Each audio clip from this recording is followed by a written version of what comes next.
सच समझने में मुझे 3 महीने लग गए। अगर मैं तुमसे कहूं कि जिस इंसान के साथ मैं रोज खाना खा रहा था, बात कर रहा था और एक ही घर में रह रहा था, वो 3 महीने पहले मर चुका था, नहीं, ये कोई कहानी नहीं है। और सबसे डरावनी बात, मुझे इसका पता तब चला जब मैं घर पर अकेला था। कभी तुमने नोटिस किया है, कुछ लोग घर में होते हुए भी अजीब से चुप रहते हैं, जैसे वो सिर्फ देख रहे हो।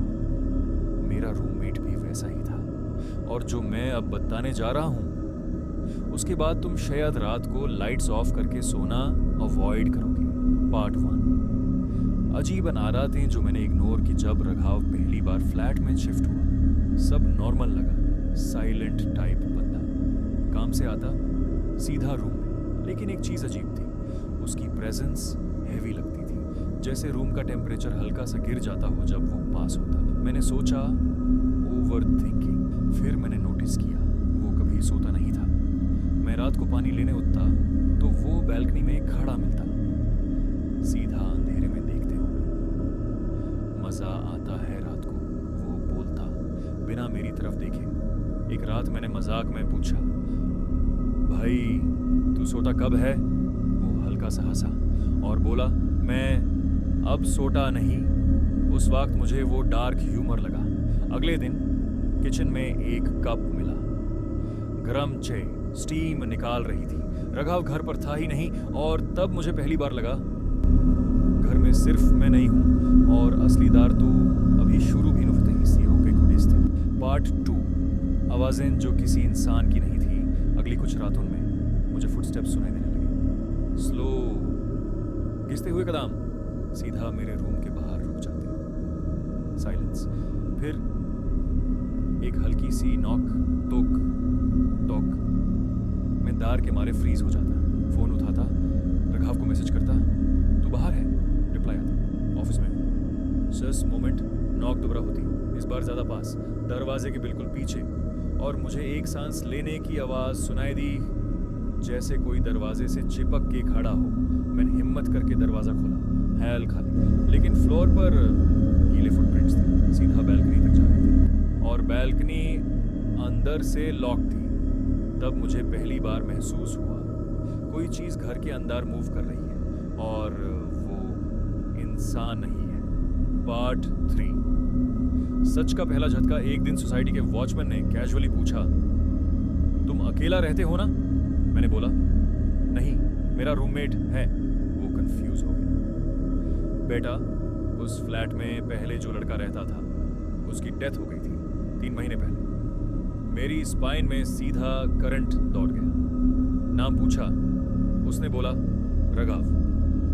मैं हंसता हुआ वापस आया। कोइंसिडेंस होगा, लेकिन घर आते ही एक स्मेल आई, पुरानी सड़ी हुई हवा। रघाव सोफा पर बैठा था, बिल्कुल स्टिल। मैंने सीधा पूछा, तू ठीक है ना? वो धीरे से मेरी तरफ मुड़ा और बोला, तुम्हें पता चल गया? उसकी आंखें ब्लैंक थी, जैसे अंदर कुछ था ही नहीं। और तब लाइट्स ब्लिंक हुई, रूम एक सेकंड के लिए पिच डार्क। जब लाइट वापस आए, सोफा खाली था, लेकिन कुशन पर गीला निशान था, जैसे कोई अभी अभी वहां बैठा हो। और उस रात मैं सोया नहीं, क्योंकि मुझे पता था वो यहाँ ही है। पार्ट 4, जब दार ने अपना असली रूप दिखाया, रात 3:17, मेरी आंख खोली। रूम का दरवाजा आधा खुला था। हॉल से हल्की सी विस्पर आ रही थी, मेरी ही आवाज में, बाहर आ जा। मैं जम गया। फोन का फ्रंट कैमरा ऑन किया, धीरे से हॉल की तरफ पॉइंट किया। स्क्रीन पर रघव खड़ा था, सीधा मेरे दरवाजे के बाहर।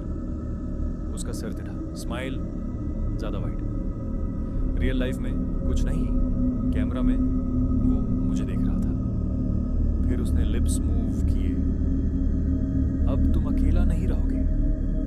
और फोन का स्क्रीन ब्लैक, दरवाजा अपने आप बंद, रूम का टेम्परेचर आइस कोल्ड। और मुझे महसूस हुआ बेड के पास कोई बैठा है।